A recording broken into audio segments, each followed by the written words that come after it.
Yes, major stuff went down with Crunchyroll this week, and a big question is, can we get more Crunchyroll originals now? Where's Tower of God Season 2?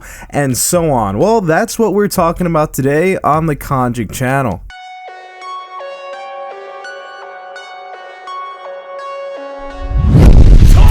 Give me some sensu beans, I need to regenerate. I'm about to go off like I'm the Avatar state, and I can say...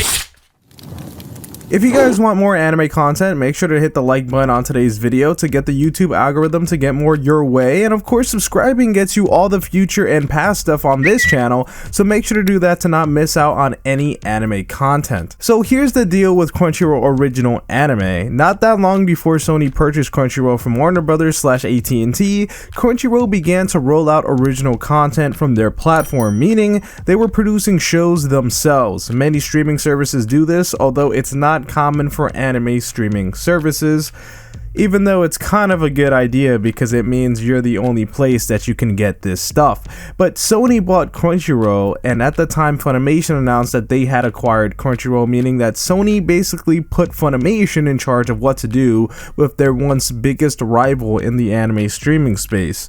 Funimation and Crunchyroll aren't the same though. You see, a lot of people think that they are. What they do that's the same is they both obtain licensing for shows to be able to stream them to other countries outside of Japan, predominantly Western nations. But Funimation also is the main distribution company for anime in the West, meaning if an anime releases on Blu-ray or in theaters, it's usually got Funimation's name on it. Crunchyroll doesn't really do that, and also Funimation doesn't necessarily just do anime. They do actually a lot of other Japanese content. They're just mainly known for anime because that's what's the most popular to watch outside of Japan from Japan. Funimation also didn't make original content, whether that be anime or otherwise, for their streaming platform. So them acquiring Crunchyroll for the most part made everyone believe they would just do business as usual, while also eventually having all the shows Crunchyroll has. Why? Because if they continued on doing this anime original content, that means them spending more money on their pocket. It takes more money to produce an anime yourself rather than simply buying the licensing to stream an anime that already exists. Get it? So everybody thought Funimation would continue to do the work that they already have done, ignoring what Crunchyroll was trying to do, and Crunchyroll would disappear and their original content would never get anything new unless some other company came along and bought the rights to those shows off Sony.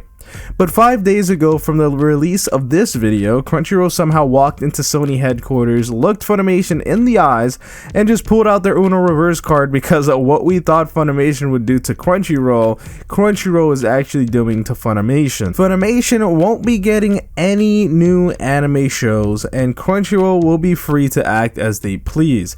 If you guys want to know more about what Crunchyroll's takeover means, just check out the last video on that. Many times people will have a bunch of questions, but it will save you a lot of time, trust me, if you just go and watch that video. It's all explained there.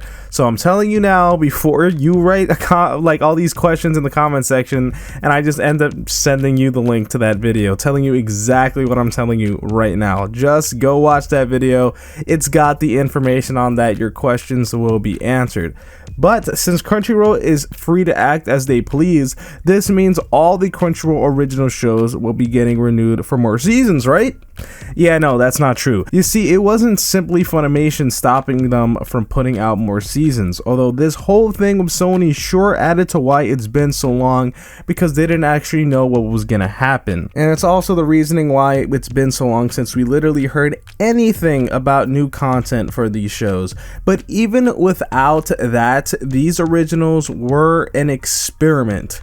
Crunchyroll approved a list of properties to make shows out of, some based on previous material like webtoons, and others just entirely new stories, but them being renewed is simply based on the numbers.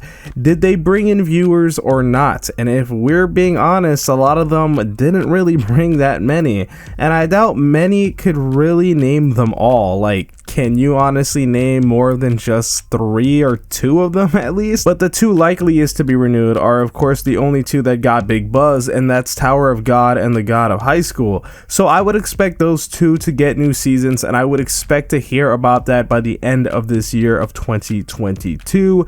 Now, I didn't say they would release this year. I said expect to hear about them this year.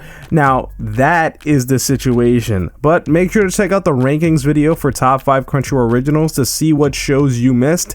My name's Conchick, I love you, and I'll talk to you in the next video. And I can say that I'm great, yeah, I can say that I'm perfect. I ain't the one that was out here saving lives, I was purchased. Now we about to take you out if you try to act toxic. I'ma send you straight up to my main man, Conchick.